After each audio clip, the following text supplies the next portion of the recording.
आकाशवाणी भोपाल से प्रस्तुत हैं प्रादेशिक समाचार।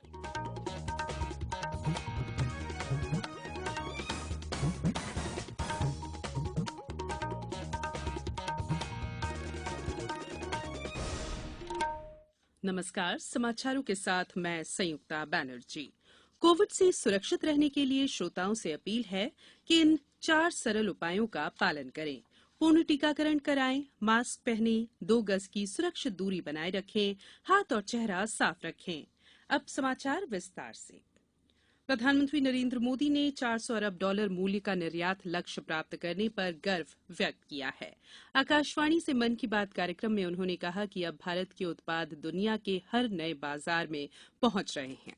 उन्होंने कहा कि स्थानीय उत्पादों को समर्थन देकर उन्हें ग्लोबल बना सकते हैं। प्रधानमंत्री ने लोगों से अपील की कि वे स्थानीय उत्पादों को वैश्विक स्तर पर ले जाने का प्रयास करें ताकि भारतीय उत्पादों की प्रतिष्ठा बढ़े। श्री मोदी ने कहा कि इस क्षेत्र में भारत में बहुत अधिक संभावनाएं हैं और हमारी वास्तविक शक्ति किसान, कारीगर, बुनकर, इंजीनियर, छोटे उद्यमी, सूक्ष्म, लघु और मध्यम उद्योग क्षेत्र में निहित है।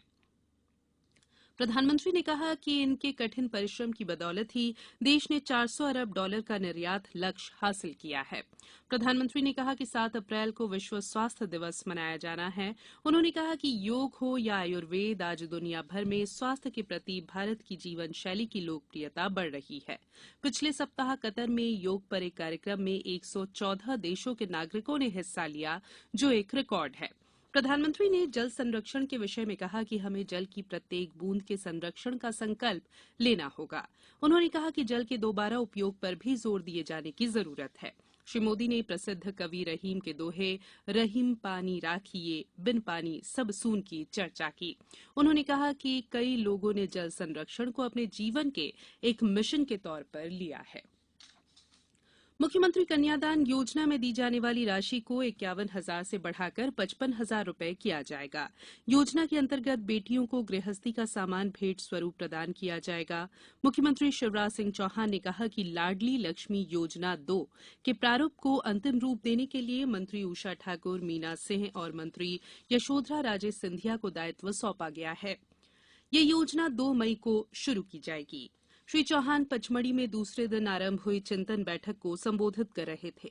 चिंतन बैठक में मुख्यमंत्री श्री चौहान द्वारा विभिन्न विभागों की 3 से 11 जनवरी में आयोजित समीक्षा बैठकों में दिए गए निर्देशों के क्रियान्वयन के संबंध में जानकारी प्रस्तुत की गई। मुख्यमंत्री श्री चौहान ने कहा कि विभाग बजट व्यय का समयबद्ध कार्यक्रम निर्धारित कर निश्चित समयावधि में योजनाओं का क्रियान्वयन करते हुए इसकी समीक्षा करने की व्यवस्था सुनिश्चित करें। भोपाल में आयोजित किए जा रहे चित्र भारती फिल्म फेस्टिवल 2022 का समापन समारोह आज शाम 6 बजे रविन्द्र भवन के नवीन सभागार में होगा। समापन समारोह में मुख्य अतिथि केंद्रीय सूचना प्रसारण राज्य मंत्री डॉक्टर लोकनाथन मुरुगन शामिल होंगे। समापन समारोह में 5 श्रेणियों में विजेता फिल्मों के निर्देशकों को अवार्ड दिए जाएंगे। अवार्ड के साथ ही कुल 10 लाख के नगद पुरस्कार भी है। चित्र भारती फिल्म फेस्टिवल के इस चौथे संस्करण में 10 विषयों पर डॉक्यूमेंट्री, शॉर्ट फिल्म, एनिमेशन और कैंपस फिल्में आमंत्रित की गई थीं। इनमें भारतीय स्वतंत्रता संघर्ष, स्वाधीन भारत के 75 वर्ष, लॉकडाउन, वोकल फॉर लोकल, गांव खुशहाल देश खुशहाल, भारतीय संस्कृति और मूल्य, इनोवेशन, रचनात्मक कार्य, परिवार, पर्यावरण और ऊर्जा और शिक्षा तथा कौशल विकास विषय शामिल थे। 22 राज्यों से 15 भाषाओं में 712 फिल्में प्रविष्टि के रूप में प्राप्त हुई, जिनमें से 120 फिल्मों का प्रदर्शन फिल्म फेस्टिवल में किया गया। अब कुछ समाचार संक्षेप में।